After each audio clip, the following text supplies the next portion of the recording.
по темата за един от най-дълбоко натоварените с символни значения плодове. Вижте повече в репортажа на Ваня Кръстева и оператора Светломир Генев.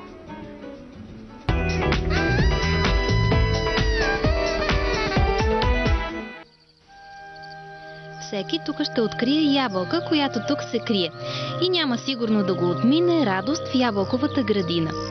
Не знам защо започвам репортажа поетично. Сигурно заради усещането, което имах докато бях в галерия Париж. Струва ми се, че ако миришеше на цъфнали ябълкови клонки, а не на боя от съвсем новите картини, щяха сетивата ми да се излъжат, че не е есен, а пролет или лято в истинска ябълкова градина. Първо видяхме тази картина на Бойко Колев и решихме, че това е един много голям символ ябълката с много различни значения и много е така смислово натоварен и затова решихме, че ще е много интересна провокация към нашите автори, всеки да даде своята интерпретация на ябълката. Със свои творби по темата участват художниците Бойко Колев, Росен Рашев, Рош Пака, Богомил Арсов, Анита и Георги Ненчеви, Ангел Ангелов, Евгений Серафимов, Стоян Бошкилов, а всеки един от тях остава верен на своя стил. Много са интересни интерпретациите. Тя е много библейски символ, нали, ябълката на изкушението. Ето, примерно, ако се загледаме в картината на Росен Рашев, тя представлява една ябълка, а вътре са лицата на Адам и Бога. И всъщност те са вътре обединени в тази ябълка, но точно тази ябълка е, която ще ги раздели в последствие.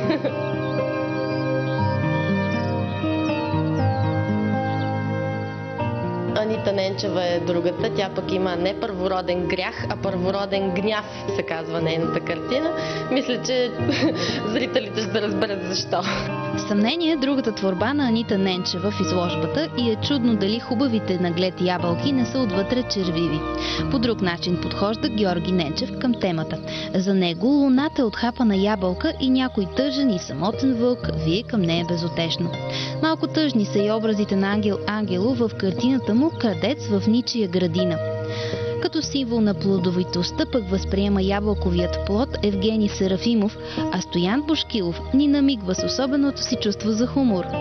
Да, това е наивизъм, много е интересен. Тук е като една ябълка угощение за цялото село. Много е смешна и приятна такава. Всички са се покатерили, режат, ядат. Голямо чудо в селото явно има.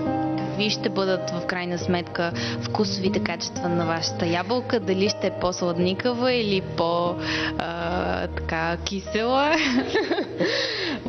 Надявам се да е преди всичко вкусна за сетивата и да не нагарча.